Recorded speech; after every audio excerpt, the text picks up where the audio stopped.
Тестът, но от тях са тук много наблизо. Ще можете да ги снемете, за да станат свидетели на това шоу повече хора. Състезанието ще приключи около 15 часа и до 16 се донасяме.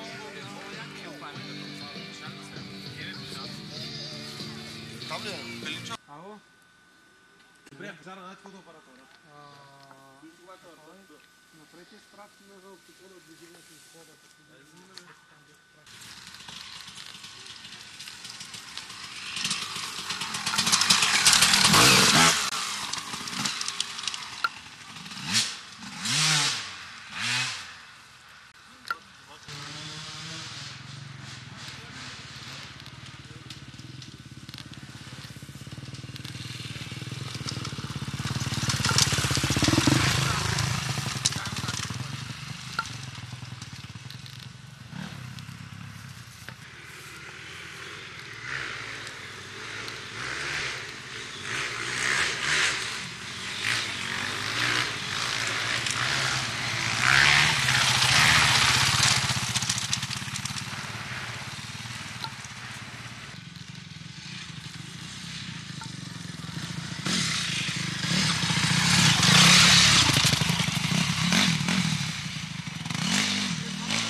Please introduce yourself.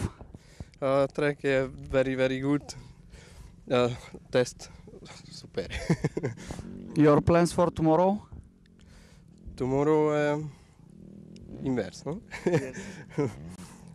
Yeah, no. Oui. Okay, thank you. Yourself?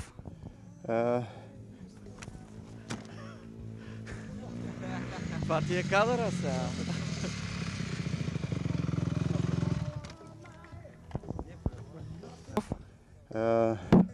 Mă bucur că am venit, mă numesc Mircea Auto din România.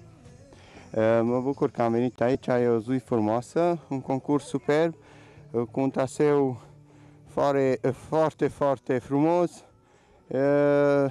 Nu se mai putea gândi mai frumos organizarea, eu așa zic, bravo organizatorilor, bravo ce ați făcut aici. Mulțumesc foarte mult de adrenalina asta. Mulțumim. Thank you.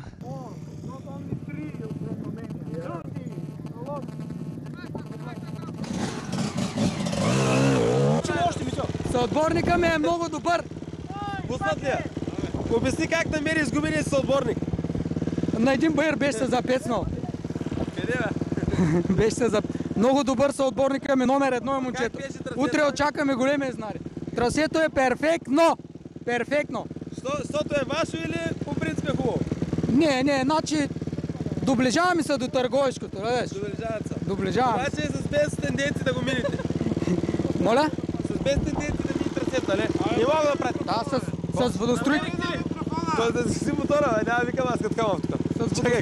С водостройката съм. Камела.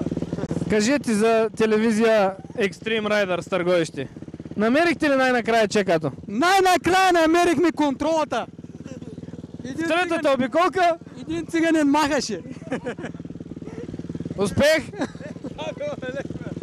Къде са, Хари, знаеш ли къде? За мен е огромна чест да посрещаме нашите гости. Господин Ивайло Тошев, господин Красимир Мичев, добре дошли. С най-голямо удоволствие искам да...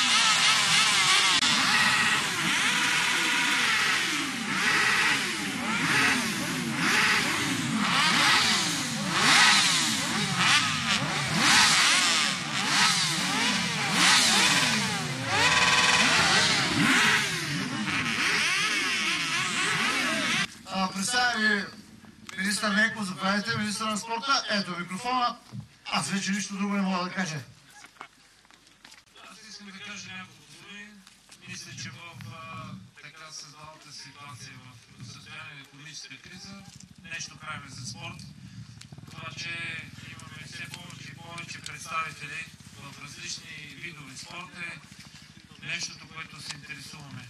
Надяваме се да се представяме добре и на всяко едно бъдещо състезание и да подкрепяме всички спортни обекти на територията на страната.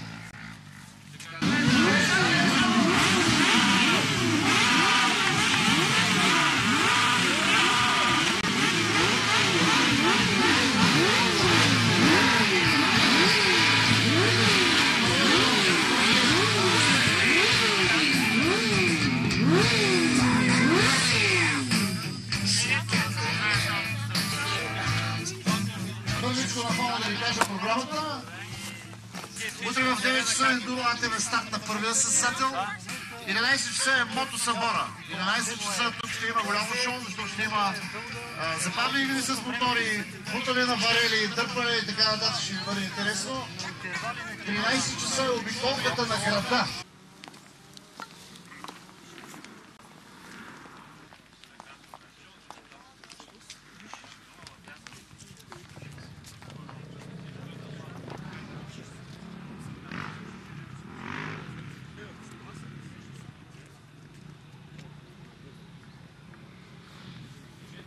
Клубове, кои по-малки, кои по-големи, да бъдат предоставени на клубове, на частна инициатива, за да могат да бъдат приведени в състояние да се експлоатират според предмета на дейност на всеки един от клубовете, спорта, който развиват.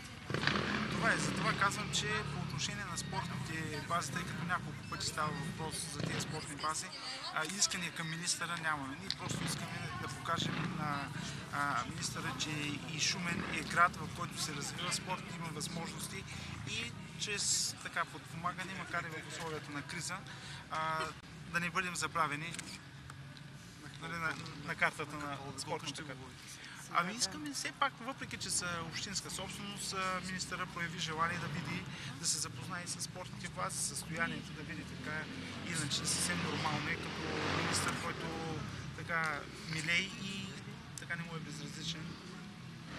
Съдбата не му е безразлична, съдбата на тия бази, като, пак казвам, место, където децата ще бъдат откъснати от компютрите, ще бъдат откъснати от улицата и ще стане престъпност.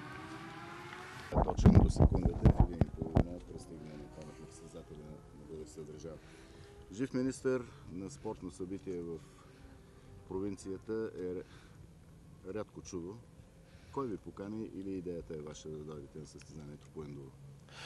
Значи най-важното е да подкрепяме българския спорт и ние сме готови във всеки един момент да бъдем във всяко едно кътче на България и да подпомагаме развитието на спорта. Иначе като спортни мероприятия трябва да има пламък в техните сърца на всички тези участници и ние се опитваме да ги подкрепяме. А иначе принципно поканата е направена от депутатите на политическа партия ГЕРБ, които са от Шумен, както и от областната управа, така че винаги сме готови да подкрепяме по най-добрия начин спорта. Господин министър, държавата върна спортните бази на съответните общини. Запознати ли сте със състоянието, примерно на спортната база в Шумен или близките градове? Какво е в момента и не е ли по закон до 6 месеца, че трябваше да се отдадат тези спортни бази на съответни клубове? Значи, този въпрос е тежък, защото много пъти сме казвали, че спортната база е ахилесовата пета на спорта. Тежко е състоянието. Намираме се и в икономическа криза в момента. Много от намеренията и мечтите на общини, на кметове пропаднаха в тази връзка, защото на много места е имало проекти, които за съжаление обаче остават неосъществени поради финансов ресурс. И празни обещания? Обещанията не мога да кажа, че са празни, защото частично се опитваме да подпомогнем, но искаме това да се случва във времето на няколко пъти като транш, за да завършваме всеки един обект и да го довършваме до край. Там е сложността и проблема. Да разбирам, че държавата подпомага финансово собствеността на общините. Не точно така. Значи общината си има общински имоти и тя е длъжна да се грижи за своите имоти, защото тя ги използва. Те са точно такива залите в момента. Да, точно така. Така че ангажиментите по отношение на тези бази са към общината. А държавата в лицето на ведомствата, на министерствата може само да съфинансира и да помага, обаче като се направят начални стъпки съответно от общините.